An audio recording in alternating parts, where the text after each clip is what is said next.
Kali ini kita akan membahas lebih jauh tentang prosesor tipe PGA, di mana PGA itu kependekan dari Pin Grid Array.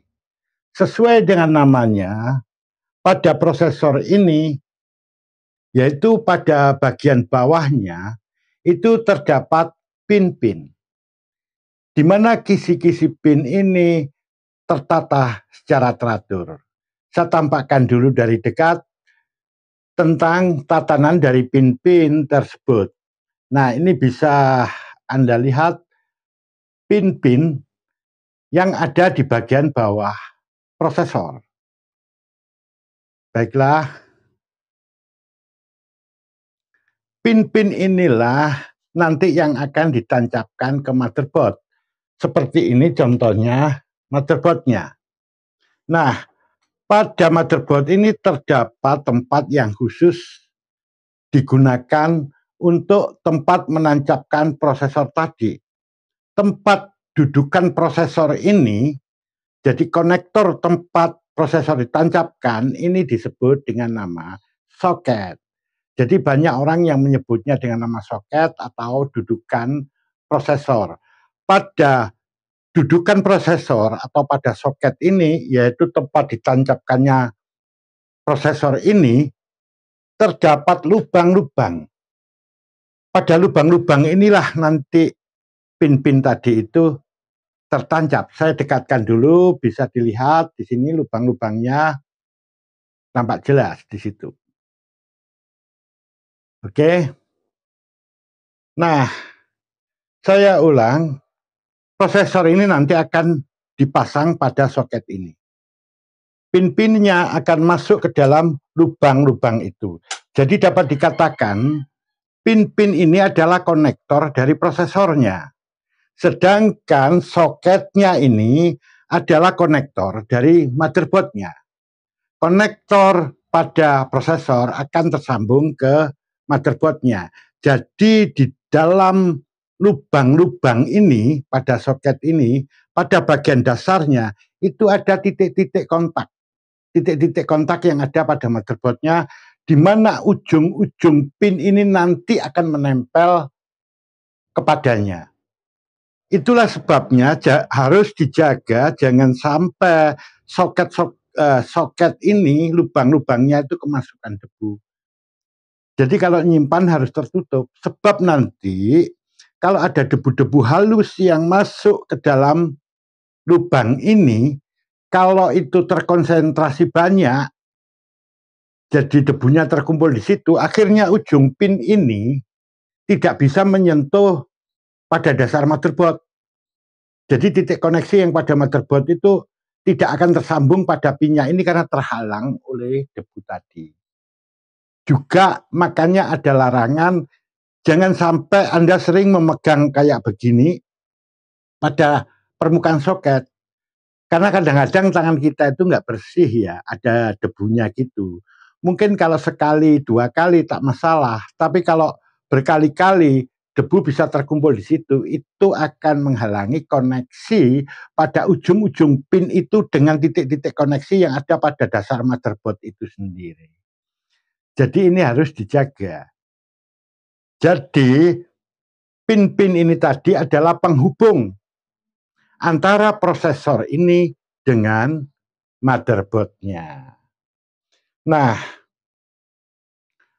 jumlah pin pada prosesor ini beragam, tidak sama, tergantung jenisnya. Prosesor yang satu, jenis yang satu mungkin akan berbeda dengan prosesor yang lain dalam hal jumlah pinnya. Maka sering ada sebutan, misalnya kayak begini, ini prosesor tipe apa begitu ya, terus dikatakan dia PGA 940, misalnya kayak begitu. Artinya di sini angka yang ada di dalamnya itu yang tertulis kok di dalamnya ya, yang tertulis di belakang kata PGA itu menandakan jumlah pinnya. Jadi misalnya PGA 1131, artinya prosesor tersebut memiliki pin sejumlah 1131. Saya berikan satu contoh ya. di sini contoh-contoh prosesornya langsung ya. Seperti ini di sini. Ini saya tuliskan variasi jumlah pin dan soket. Nah, ini ada prosesor PGA 988. Artinya pada prosesor tersebut ada 988 pin. Kalau di situ ada 988 pin, otomatis di soketnya nanti ada lubang-lubang yang sebanyak itu. Sama, jadi antara prosesor dengan soketnya nanti jumlah lubang dan pinnya itu selalu bersesuaian. Memang kadang-kadang ada yang lebih satu gitu ya. Jadi jumlah lubangnya lebih besar satu lubang daripada pinnya. Misalnya lubangnya 940 tapi pinnya itu 939 gitu. Memang ada yang semacam itu, tapi nggak semuanya. Kebanyakan sih sama ya.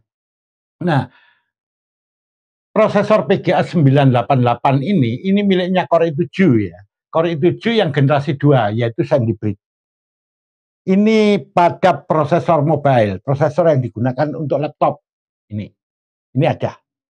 Nah, kemudian saya berikan contoh yang kedua yaitu prosesor untuk laptop juga, yaitu itu tipe PGA 946. Artinya pinnya pada prosesor itu sejumlah 946.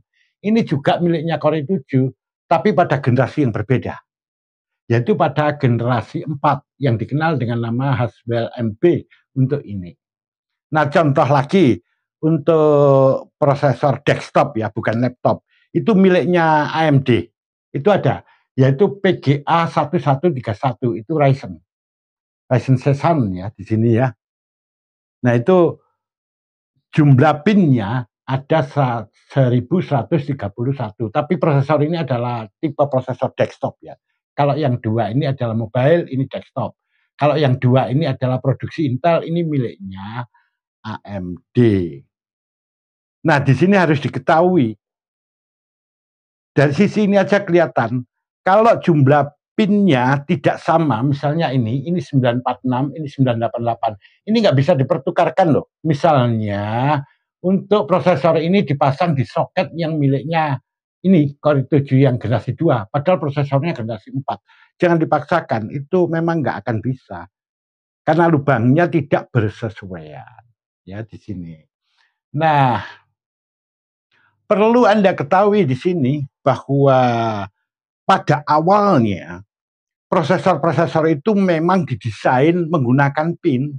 Jadi pada awalnya memang desainnya itu PGA. Baik untuk prosesor desktop, mobile maupun server.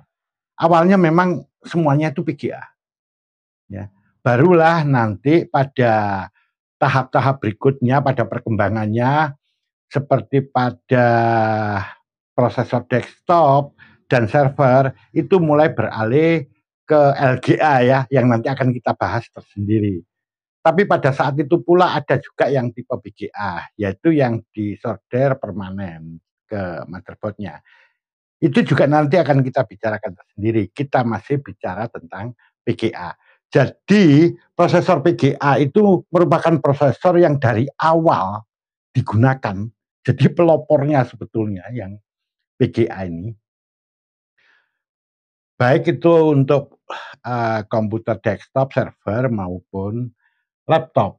Nah, dari waktu ke waktu jumlah pin dari sebuah prosesor itu selalu meningkat ya. Satu contohnya kayak gini. Saya gunakan yang miliknya Intel aja. Dulu ada ya soket, saya mulai dari sini aja. Soket 370 itu miliknya Pentium 3. Jumlah pinnya 370, makanya disebut PGA 370. Kemudian berkembanglah dia ke Pentium 4. Ini semua yang desktop ya, tipe desktop. Itu soketnya naik jadi PGA 423. Jadi jumlah pinnya itu 423. Kemudian naik lagi, masih di Pentium 4 itu, jadi PGA 478. Jadi jumlah pinnya itu ada 478. Begitu seterusnya. Di AMD sama. Yang tipe lama itu ada ya, yang PGA 939. Jadi 939. Kemudian naik lagi menjadi 940. Kemudian naik lagi, begitulah. Jadi jumlah PIN ini selalu meningkat. Sehingga banyak orang berpedoman. Jika jumlah PIN-nya itu lebih banyak, otomatis mesti prosesor itu nanti fitur-fitur teknologinya bertambah. Semakin banyak. Alhasil prosesor itu pasti nanti performanya ya akan lebih bagus. Pernyataan ini sih memang benar seperti itu, tapi tidak selalu seperti itu, tidak ya, tidak selalu, tapi memang pada dasarnya kayak begitu. Nanti ada loh nanti ya yang jumlah pinnya itu lebih rendah, namun dia lebih canggih ya, jadi performanya lebih bagus itu ada, tapi nggak banyak yang demikian ini ya, hanya prosesor-prosesor tertentu.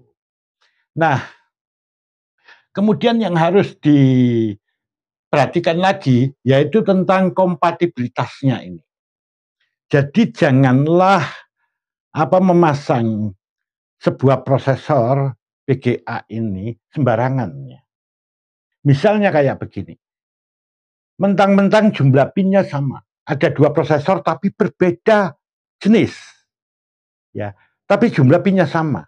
Lantas nanti itu bisa dimasukkan pada soket yang sama, belum tentu, ya. Karena ini ada aturan-aturan. Walaupun jumlah pinnya sama, belum tentu dia bisa dikoneksikan di situ. Jadi kompatibilitasnya, kesesuaiannya harus juga diperhitungkan. Karena nanti ada ya, itu di laptop tuh ada itu. Prosesor, di prosesornya itu 478. Tapi di motherboardnya itu jumlah lubangnya, jadi soketnya itu berjumlah 479. Ya. Tapi tidak semua yang berjumlah 478 itu bisa cocok dimasukkan di situ. Enggak. Jadi hanya jenis-jenis tertentu. Hal ini yang harus diperhitungkan. Jadi jangan sembarang pasang di sini. Nah, ini tadi adalah bahasan singkat ya mengenai prosesor PGA. Ya, saya ulang di sini, PGA adalah kependekan dari pin grid array, di mana sesuai dengan namanya pada bagian bawah prosesor itu terdapat pin-pin. Kisi-kisi pin ini tersusun secara rapi.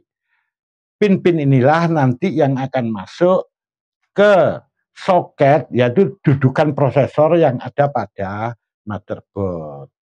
Kalau di sini jumlah pinnya, katakanlah pinnya PGA 1131, otomatis lubangnya nanti akan sama. Makanya nanti disebut juga begini, soket PGA 1131 lah, sebutannya jadi kayak begitu. Ya, jadi mengikuti nama daripada prosesornya. Ya, jadi angka yang tertulis di belakang kata PGA menandakan di situ jumlah pinnya atau jumlah lubang yang ada pada soketnya. Nah, demikian bahasan singkat mengenai tipe prosesor PGA. Kita lanjut pada sesi berikutnya.